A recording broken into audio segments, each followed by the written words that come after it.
अभी आपसे पूछूंगा इस पर आपका सजेशन क्या है लॉकडाउन 5 को लेकर, लेकिन उसके पहले आपने एक बात कही कि शरद पवार अब महाराष्ट्र पर आजकल पूरी तरह कंसंट्रेट कर रहे हैं। तो दिल्ली का प्लान पूरी तरह छोड़ दिया क्या उन्होंने, या उनको लग रहा है नहीं नहीं अब तो भाई, 5 साल बाद देखिए आएगा तो तब तो रिटायर ही हो देख जाना शायद। देखिए शरद पवार जी नेशनल लीडर हैं, स्टेट्समैन हैं और हमारे पार्टी के नेशनल अध्यक्ष हैं, के पार्लियामेंट के सदस्य हैं। अब स्वाभाविक है, अभी लॉकडाउन है, सारे लोग अपने अपने घरों में अटके हुए हैं, अपने राज्यों में अटके हुए हैं पिछले कई महीनों से।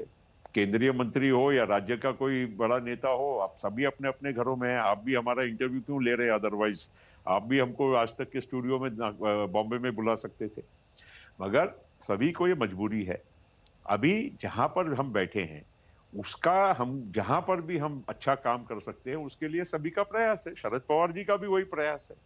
जब केंद्र का सवाल आएगा, नेशनल, अभी अभी देखिए नेशनल गवर्नमेंट का काम हम तो नहीं कर सकते हैं, और उनका काम जो भी हो रहा है उसमें हम मदद ही कर सकते हैं, अच्छी सलाह सूचन कर सकते हैं। लेकिन गतिरोध खड़ा करने का हमारी बिल्कुल मंशा नहीं है, बिल्कुल नहीं करेंगे।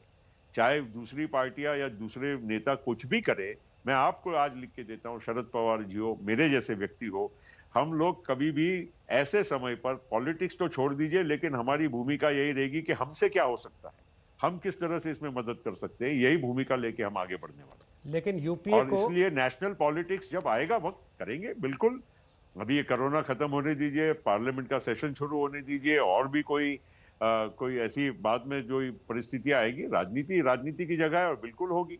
अब जो समय, देखिए समय किसी के लिए रुकता नहीं, न मेरे लिए, न उनके लिए, न किसी के लिए।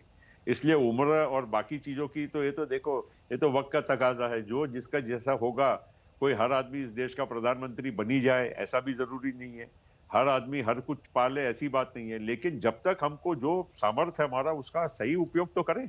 और मैं समझता हूं कि ये अच्छी बात है, शरद पवार जी में ये बहुत अच्छी क्वालिटी है। आज आप आ गए हैं तो एक चीज, अब तो आपने खुद ही कह दिया कि आपकी सरकार मजबूत स्थिति में है, कोई गिरने वाला खतरा नहीं है, ये सब हवा हवाई बातें हैं। तो एक एक चीज तो आज बताई दीजिए, देश को पता तो लगे कि हुआ क्या था। ये अजीत किस पवार बारे वाला में? जो पूरा प्लान था, वो उधर भी डिप्टी सीएम बन गए, वो इधर भी डिप्टी सीएम बन गए, वो उस सरकार में भी हो गए जो सरकार बन के भी बन ना पाई, मुंह हाथ में आ गई और मुंह तक नहीं खा पाए उसको। वो पूरी कहानी थी क्या सर? आज बता तो दीजिए, और उसका सूत्रधार कौन था? देखिए कोई सूत्रधार नहीं थे, और कोई ऐसी बात भी नहीं है कि उसको अब देखिए हर चीज का विश्लेषण करना भी संभव नहीं है। एक व्यक्तिगत निर्णय भी कभी हो सकता है किसी व्यक्ति का, उसमें कहीं जिसको बोलते हैं रॉन्ग जजमेंट भी हो सकता है, या कोई ऐसी सर्कमस्टांसिस। देखिए बात ऐसी हुई कि सरकार बनाने का जब सवाल आया लोकसभा, अपने विधानसभा के चुनाव के बाद, तो शिवसेना और बीजेपी की स्वाभाविक सरकार बनना जरूरी था, क्योंकि उन दोनों पार्टी की मेजॉरिटी थी और दोनों अलायंस में लड़े थे।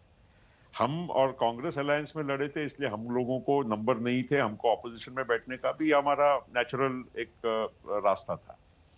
जब शिवसेना और बीजेपी में अनबन होने लगी और काफी समय तक ये अनिश्चितता की एक घड़ी वहां पर बनी रही, बहुत दिनों तक, करीब 20-25 दिन तो ऐसे ही निकल गए थे। तो उस दौरान ये कहीं ना कहीं हर मतलब नेता ने कहीं ना कहीं एक्सप्लोरेटरी बात की होगी। हो सकता है देवेंद्र फडणवीस और अजीत पवार ने भी उस वक्त कई बात की होगी, भाई अगर ये सरकार नहीं बन रही है, आप लोग हमारे साथ क्यों नहीं आते। ये उनकी एक प्रकार की बातचीत जरूर हुई थी, और उस वजह से उस टाइम पे कोई ऐसी बात नहीं थी। हम तो सरकार में जाने का कोई हमारा रोल ही नहीं था, क्योंकि हम और कांग्रेस के बाद नंबर ही नहीं थे। और इन दोनों की आपस में अनबन होने की वजह से ही ये सिचुएशन एक शायद निर्माण हो सकती थी। ऐसा इन दोनों के बीच में कुछ बात हुई होगी। तो अजीत पवार आपका अब प्लांट नहीं थे मतलब वहां? नहीं नहीं नहीं नहीं, कोई प्लांट वांट नहीं थे। प्लांट होते तो दूसरे दिन सरकार का हमारे बनाने का प्रक्रिया का काम कैसे शुरू होता? क्यों ऐसा, अगर अगर ऐसा होता तो हमारे एमएलए और बाकी के सारे लोग सरकार बन के वो आगे चल जाती। ऐसा प्लान किसी का नहीं था। प्लान, नो डाउट, अजीत दादा ने बात की थी।